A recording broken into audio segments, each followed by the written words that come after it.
So I guess what we brought today is 4 levels from the demo that you can send that we have out on the show floor. And then additionally, I brought the entire build with us, so we can dig into ladder levels and see the real crazy mechanics that come in later. Sure, yeah, absolutely. So maybe we'll Chris play for just a moment. I'll give just a quick summary rundown. Yeah, I've just got. Please, yeah, I'm not going to ask all these. You know, they're just thoughts, really. So first, tell us a little bit about yourself. About myself, sure. Well, my name's Danny Garfield. I guess I am the programmer and designer and level designer for Concursion. Working at Poobah, working at being a loose term. Poobah is really a team of 3 of us working out of my home. Mm-hmm. And so, about me, I guess about a year ago, I was working a full-time job doing Hollywood studio post-production work. Really enjoyed it, really enjoyed the people, really enjoyed the company, but really wanted to make an original IP, something of my own, a big, lengthy, bizarre project. Sure. And wanted something that I could kind of have create a final cut on. And so, yeah, recruited a friend of mine who worked with me at the time, and then eventually another, and started a company, which is, again, loose term. We made Concursion. Yeah, brilliant. This is your first game? It is my first game as a standalone developer. As a part of my own company, yeah. I've got a handful of licensed games, small games based on theatrical films, things like that are in the market, but wouldn't have my name attached. Yeah. Where did the concept come from? I suppose it came from experimental gameplay. A game like Braid, I love. I'm jealous that I never made that game. It's brilliant. And so really I wanted to see what could be done within the platformer paradigm at kind of a high speed, at kind of a reasonable difficulty level that hadn't been done, and turn it on its head a bit. For me, it wasn't so much about making kind of a grab bag of all these games, but in kind of exploring what you could do when all the games come together. Mm-hmm. Like, kind of the most important or most interesting part of Concursion for me is the borders, and like what you can do as you cross them. Yes. Mm-hmm. I feel it had a real old school difficulty to it. Yeah. As in difficult. Mm-hmm. You know, it's not an easy game whatsoever. I found when I played on it, especially this level actually, it's just really trial and error. Okay. To try to figure out as it goes along. I should caveat that in genuine play, in the game proper, this is level 15 or so. Oh, and so you'd have quite a bit of tutorial under your belt. There would be no real confusion as to regard to how the shifting and mechanics work, which is actually we found difficulty here. It's kind of the big question is, how do we show off the complexity of mechanics while not just dumping someone in the deep end? Yeah, sure, of course. And so, these levels are all from actually Act 2 of our game. 70 games, or roughly 70 levels altogether, and these are like levels 14, 15, 17, and 20, I think. Sure. Yeah. Wow. Although it's difficult, it's still light-hearted enough. It's very colourful. There's a cheer in the background, so it doesn't feel terribly frustrating really to play through. I died a lot. Totally. But it didn't annoy me to a point where I just forget that. Right. Throw away. Rage quit. So it was. I mean, was that part of the development to try to keep it light-hearted enough? It is, especially like our plot's really goony on purpose. It's silly. All the dialogue is kind of jokey and lighthearted. The character's lighthearted. Yeah, for me, I mean, like if I were to write something, it would be ridiculous and silly. And so I really kind of wanted to pick up the flavor or the attitude of the dev team of all of us, which is just we sing in the middle of the day while we're working. It's ridiculous. Yes. And I didn't feel that the difficult nature of the game had to mean that we were like dark and intimidating. Yeah. Also, as the genres were switching, so did the music. Yes. That was a nice touch, I thought. Thank you. Because you could have just had the same tune all the way through. Oh, absolutely. It's actually a good friend of mine, Christopher Hogue, is an Emmy-nominated composer, actually. And I just have the great luck of being good friends with him. And so he's actually composed an entirely original 30-song soundtrack for the game. Oh. And the vast majority of that soundtrack is completely reorchestrated and reperformed 5 times over again for each of the 5 playable styles in, like I said, dramatically different styles. It's kind of Saturday morning cartoon for our platformer. It's guitar-driven rock for our ninja game, electronica, retro chiptune, ambient music. And exactly as you said, the further or closer you get to each of these dimensions, they kind of start to crossfade into each other and mix up and eventually change over based on your current dimension. And yeah, I kind of just brought Chris that idea. And man, I don't know where I would have gone if not for Chris. Chris is an amazing composer, but beyond that, like such a weird challenge to bring to a composer. Yeah, I'm sure, absolutely. I felt like I had to recalibrate my brain really playing this game because, of course, we all play platform games to death, really. But this isn't just playing platform games anymore, is it? It's a sudden changes in style. Yeah. And you suddenly have to take a step back and think, oh, need to go into this mode now. Right.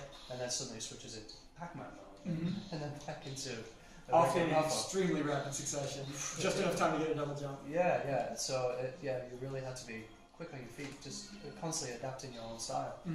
I like that a lot about that. Thank you. But although it's a mashup of a lot of genres, it's kind of taken its own identity.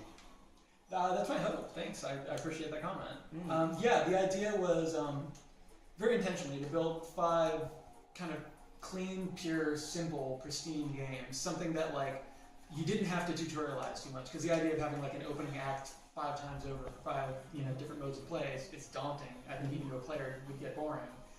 And so we really wanted to keep things really simple, just 2 buttons and a D-pad. It's the A button, B button, D-pad. I at home, very honestly, I brought it. I did it on my old NES controller. Just plug it to USB and go. And so I think also because there is so much complexity when these dimensions come together, it's really important that you not have to figure out 6 button mappings, and what they all might do. But in fact, just the question is, what do these 2 buttons do? And finding kind of equivalencies that work neatly between them.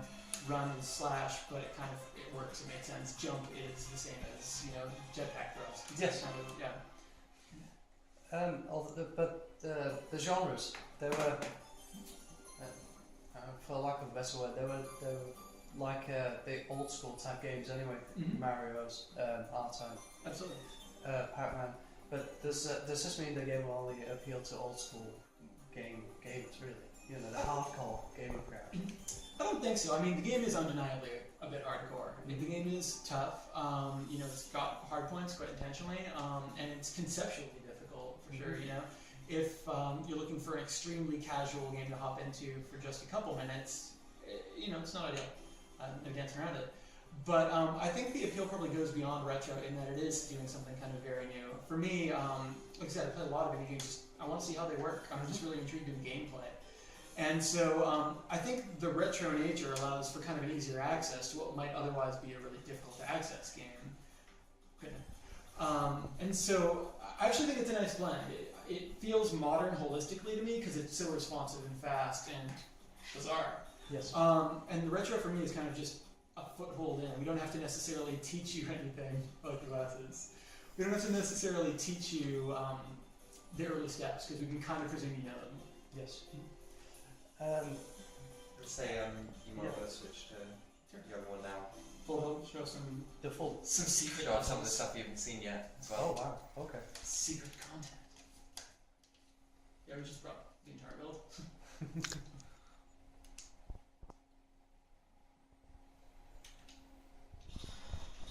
You want to take it? I can take it and keep chatting about it. Oh wow, okay. So there's a world map that we can select. Definitely. I like the amusing titles. There is a sense of humor in this game. There is. Definitely. Yeah. Yeah, a lot of the cutscenes are really goofy. Dark Lord Big and Bad, who's kidnapped the princess at the start of the game, he just rambles and pontificates. He's loaded with puns and things. One of our bosses, actually, of Act 4, has literally. So the story of the game is something has happened here. Something has caused all of these game worlds to be smashed together and they're tearing apart. And it seems like the world is tearing apart at the seams, really. And we kind of get into that, but somehow that's connected to the idea that, in fact, the princess has been kidnapped yet again by Dark Lord Big and Bad. And these gems are also scattered all across the world that we're collecting as the game goes on. Somehow that seems to be connected. Kind of all these disparate plot threads get woven together. Yes. But rambled off point, but yeah, like our 4th boss seems to be in love with its shard. Stroking it gently, cradling it. Am I right in thinking that this is Java? It is Java. Yeah. A lot of the indie games program using Unity. Mm-hmm. And although Unity is this amazing tool, Sure. don't get me wrong, but you can spot a Unity game from a mile, Pretty frequently. really. So it's quite nice seeing that there's something else out there. Yeah. I looked at Unity, I looked at a handful of other suites, and in the end I just really wanted kind of direct control on exactly how everything works. Like, Unity is an amazing out-of-the-box solution, I have nothing whatsoever against it. No. But for this particular premise of kind of geographically dividing which physics apply to which creatures and things like that, I'm sure it must be doable. I can't say that it isn't. But for me, because I did just want to dive in and go, I knew it's something I could build relatively quickly, relatively speaking. Sure. And so I guess it was just a matter of more faith in me figuring it out than necessarily wanting to figure out a box trick. And just the thought of having a Java game is old school in itself. I know, right? Yeah. So how has the development been going? You said there's only a 3-man team. It is. I mean, it must be a lot of work. It's a fair bit of work, yeah. I mean, we're working out of my home, just across from my bedroom, so the hours are long. I mean, it's quite good that they work out of my office and kind of have proper hours, because if they didn't, I'm not sure I'd have proper hours. Sure. But yeah, by and large, wake up in the morning, work until bedtime. In a weekend, I pop across to the office a dozen times just because I have an idea or something, a quick fix. It's been good though, it's been fun. Like, I've always worked really long hours in previous employment and it just doesn't bug me. So the idea of doing it on my own project, it's something I really believe in, something that I really enjoy. I have only good things to say about it. It's a lot of coding, but I really enjoy coding. Like, that's what I would spend my day tinkering with if I weren't doing it professionally. Sure. Quotes professionally. Yeah, no, it's only good things to say. It's been stressful at times. It's self-funded from my own pocket, and so, the idea of colossally failing is totally on the table. There's no reason to believe like this is good, so people will like it. Sure. No, I mean, there's every chance that we get out there and that doesn't happen. But I really believe in it. I really enjoy it, and I think that there's a fair number of people who also really enjoy it. So just kind of have faith and roll on. What did you find the most difficulty in? Honestly, for me, one of the big difficulties is sort of art direction. I'm a terrible artist, but the art team I've been working with is I think, quite good. I really lucky to have Jeff Troop, just like my name, but quite lucky to have him who could kind of take those ridiculous ideas, sketch with me. This? Yes, my stick figure was bad. Thank you for that. Do you have any funny stories? Funny stories. The dance is based on a video that I sent to Jeff. I described several times, and I was like, no, he's celebrating. Like, we want ridiculous. It needs to be like disco-y, and so I caved and I sent him a video of myself dancing. So when you complete a level, that is actually you dancing? Yes, wow. It is. It's an artist rendition of my dancing. I didn't do it as well. I didn't wear the same clothes either. How has the reaction been to you again? Have you had any feedback from the floor? Quite a lot, yeah. We've been staying pretty busy all day, which is great. I think the reaction is what I want it to be. It's a great deal of I have no idea what's going on. It's just staring at the game going, what is this? And then there's a learning curve to it. People absolutely, especially because we're throwing them in the deep end back too. They die a couple times, Sure. They shift a couple times, and then it kind of comes together and goes, okay, I see the potential here. I think it takes a moment of tinkering, a moment of play to really realize the full potential of what's possible in the game. But I think it's quite joyful once you get it. Is anything on the floor catch your eye? Anything on the floor? Yeah, a couple. Can I say it by name? I'll first them out. I really enjoyed. I can't. Okay, then yes, something's got my eye. Okay, I didn't realise you couldn't say. No, I thought you had said I could. No. Oh yeah, 10-second Ninja I really enjoyed. It's kind of a quick I've dive played into that, it. Yeah, Overruled I played for a little bit. I had quite a lot of fun with that. Definitely our stallmates, our booth mates. Tiny Keep, really fun. Game based seems really cool. Yeah, quite a lot of good stuff. I'm really pleased. I haven't had quite enough time to explore the whole floor yet. I keep popping out when I can. Same problem we have, really. It's kind of picking out the things you want to see the most. Right. Yeah. Some lot of good stuff out there. Yeah, that's great. I mean, the big games and small games. Yeah, no, we're in great interesting. company. I walked in on Friday morning when we arrived, kind of just looked around and was like, okay, we can do this. I like my game too, so let's do this. I understand Concursion just got green lit. Well, we just went to the greenlight process. Okay. We just submitted just 4 or 5 days ago to the greenlight process.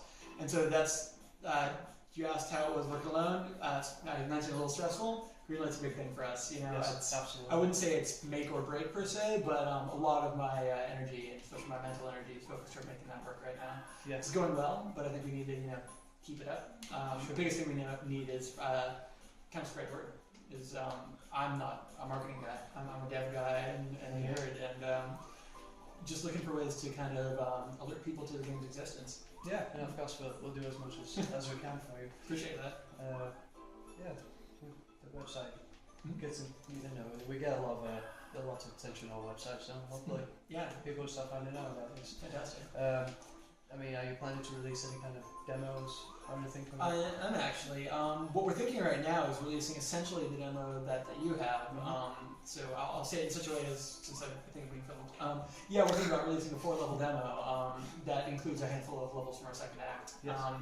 It's a bit of a dense startup, and I think we're going to add a few more checkpoints just for the purpose of the demo beyond what's currently there. That's probably a good idea. Yeah. But I think we're only a few weeks out from that. Wow. So really excited for the world at large to experience computing. Yeah, wow, I can't wait to see that. I think that'll work really, really well in your favour. Yeah. Because it's just it's a bite-sized game, Mm-hmm. so people can just pick it up, play a couple levels. Yeah. Probably get angry. Yeah. Throw the control. What's your favourite game of all time? Oof, my favorite game of all time. That's a good one. I'm a giant fan of JRPGs, so like Final Fantasy VI or 4 might be the one that I've absolutely just played the most times, like an astonishing, shameful number of times. I love Super Meat Boy. I think it handles just so gracefully. I think it works great. And actually, the most recent Mario game, not 3D Land, but the Wii U launch game, I thought handled great. I thought it had a really good balance of difficulty. It just felt really graceful, really tight. Really enjoyed that. Retro game I go back and play the most, Super Dodgeball for NES. I for some reason just pull it out every few months. Right? Yeah. It's a good game. Yeah. I remember I was addicted to that game when I first played it. When I was like 10 years old. I'm still playing. Yeah. It's how you settle arguments, right? That's right. Yeah. If you had all the resources in the world, what kind of game would you make?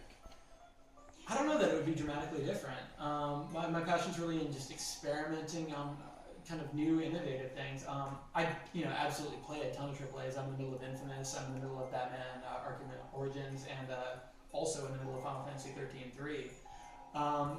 But my particular passion isn't for big, beautiful graphics. I absolutely appreciate them. They're great. But it's not where my brain goes first when I'm brainstorming game ideas. Like, really, for me, it starts from the gameplay, from mechanics, and evolves outward from there. Yes. And so, honestly, I'm quite happy with like the length of this. Even 70 odd levels is a pretty meaty game for this. It'd be in the same vein. I would love to in the future, have an art team work a little bit even more closely with us. So I'd love to have like a proper in-house art team, which we weren't able to do here. But honestly, I'm working with a lot of really close friends on something really fun. It's kind of exactly what I wanted my first game to be. Yeah. Wow. Okay.